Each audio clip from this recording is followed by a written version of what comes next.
It's hard to ignore the fact that the movie business isn't quite what it used to be. Theaters are packed with remakes, and LA is bleeding jobs, and the industry feels more unstable than ever. And if you grew up loving film like I did, it's kind of hard to watch the magic of Hollywood being twisted into something that feels more like corporate strategy than creativity. Sure, you can call it capitalism. And unless something changes, the future of film is in trouble. But there's a much deeper problem here, and it's one we don't talk about nearly enough: the rise of big tech and its stranglehold on creativity. So in this video, we're going to break down how the tech giants forced their way into entertainment, why they were able to take over so quickly, and what it means for the future of filmmaking. We want to be the most technologically capable media company.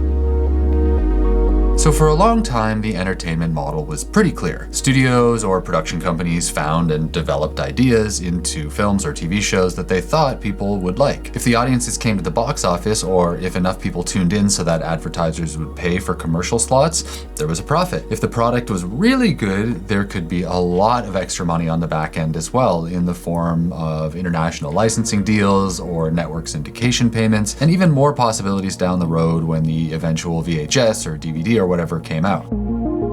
All that money meant resources to develop new stuff, and that created jobs. It definitely wasn't perfect, but it worked well enough to keep the whole machine working for a long time. Then, Netflix. Originally a mail-order DVD company, by 2007 they were bleeding customers and decided to gamble on the internet and went all in on the new streaming model. You could watch anything, anywhere, anytime with no discs and no waiting. It was revolutionary and people loved it, including me. But the real innovation wasn't just technological, it was behavioral. Because Netflix had something that traditional movie studios never did: analytics. Because they were a tech company, not a film company, they tracked everything, and they knew exactly who was watching, what they were watching, and how they like to watch it. Like, for example, when they realized that a lot of people like to watch entire seasons in one sitting, they began releasing their original shows all at once. House of Cards was one of the first to go this route, and when it worked, they made sure every other show they released for years did the same thing, encouraging as much binge watching as possible. Then they flooded the market with an insane amount of money to create a huge tidal wave of new stuff to watch, and all of it was designed with the sole purpose of keeping you on the platform as long as possible. Basically Big Tech 101. But here's the catch: that model never actually made any money. Netflix has not posted positive free cash flow in 2 years. Netflix didn't charge extra for these new shows like most of the other services did at the time. They were just using them as bait to attract new subscribers while spending way more money than they were bringing in. They were propping the whole thing up with investor money that they got based on their incredible growth numbers, so as long as they kept bringing in enough new people every month to offset the losses, they could always find more money to borrow. This is where it really gets interesting. Once they'd gotten so big that they were dominating the market and had signed up hundreds of millions of people, they started to raise prices and pump the brakes on new content. It's a classic tech strategy that everyone from Amazon to Uber has used to take control of their market segments, and it works so well that it's completely changed the way things work today. And obviously, once Netflix's success proved the model worked, the other tech companies swarmed in. Not because they cared about film, but because they saw the potential for leveraging content into ad dollars. Like, Amazon didn't buy James Bond and Lord of the Rings because they love movies. They bought them so that they could convince more people to sign up for Amazon Prime. Apple doesn't fund premium TV shows because they care about storytelling, though I'm sure some people working there really do. But no, the main goal is to keep you from leaving their closed-off ecosystem. Now, don't get me wrong, the point of movies has always been to make money, and I'm not pretending that it used to be some socialist paradise of artistic expression. Wrong. We are not communists. But the new business logic of Silicon Valley, so basically disrupt first, figure out profit later, break everything in the process and call it innovation, has created a ton of chaos that generally hasn't been good for the artists in the long term. In the short term, there was a huge boom of stuff and everything was getting made. It was a great time to be a creative, but now we're on the back end of that and we're starting to see the long-term effects of those decisions. Like, now, once something is profitable, there's so much overproduction of the same thing again and again and again, trying to capitalize on it, it's hard not to get franchise fatigue. Plus, since so much of the money is going to the streamers than anywhere else now, the old economic systems that actually supported most filmmaking careers is just not really there. Or we could look at Disney, for example. It used to be a company built on creativity and trying new things, but now it's basically a high-end content factory. Like, once they got their hands on Marvel and Star Wars, instead of developing their own style and then letting them breathe for a second, they just pumped out endless clones to juice the numbers for Disney Plus, to the point where no one has any idea what's going on anymore. And it works. Again, in the short term, subscribers jumped, but at least in my opinion anyways, the quality and the storytelling has collapsed. Or just look at what they've done with National Geographic. Nat Geo used to be one of the most important outlets in the world that did amazing work on everything from wildlife to social journalistic investigations around the world. And some parts of the organization are still doing that, and there's lots of great creative people there, but a lot of it, maybe even the majority of the stuff they put out these days, it seems like anything that could cause a controversy or upset the legal team is being cut, and what we're left with is cheaper stuff that feels more like Discovery than National Geographic most of the time. Again, some great work being done under the Nat Geo brand, but I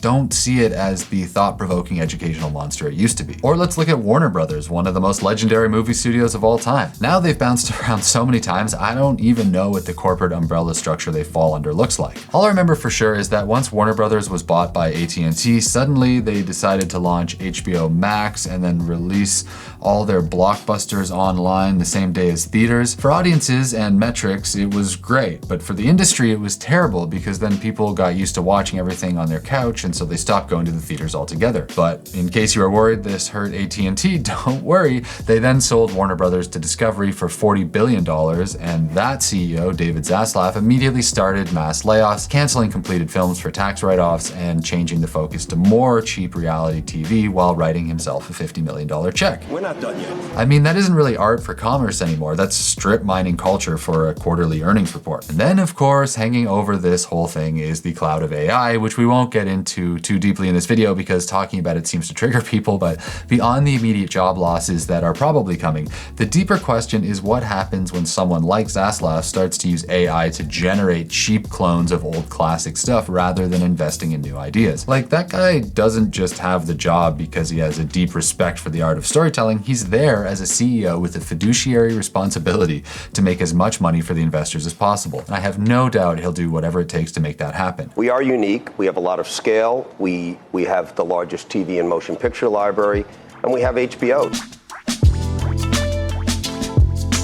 It won't matter whether it's good, it's only gonna matter whether it keeps you subscribed, and that's kind of a problem for me. Blade Runner and Fight Club and The Shawshank Redemption, all of those were box office failures, but with a little time they've become some of the most beloved movies of all time. If the industry is entirely driven by metrics and margins, and maybe even Discovery starts running its show ideas through a powerful algorithm to predict the future popularity of it, those kinds of movies will just stop getting made, and that's a huge cultural loss. This isn't science fiction, it's already happening. But it doesn't help anything just to talk about all the bad stuff, and even in a weird world where big tech is getting its greasy little hands all over the arts, there are also some incredible examples of people going in the opposite direction. Like, on the higher end, you have studios like A24 or Neon who are taking risks on director-driven projects and then consistently coming out with the most interesting movies of the year. A24 has been so good at putting out critically well-received movies that it's almost like a meme these days, with filmmaking channels putting out videos on how to shoot like an A24 movie, which doesn't really make sense because A24 movies are made by different people with different cinematographers, but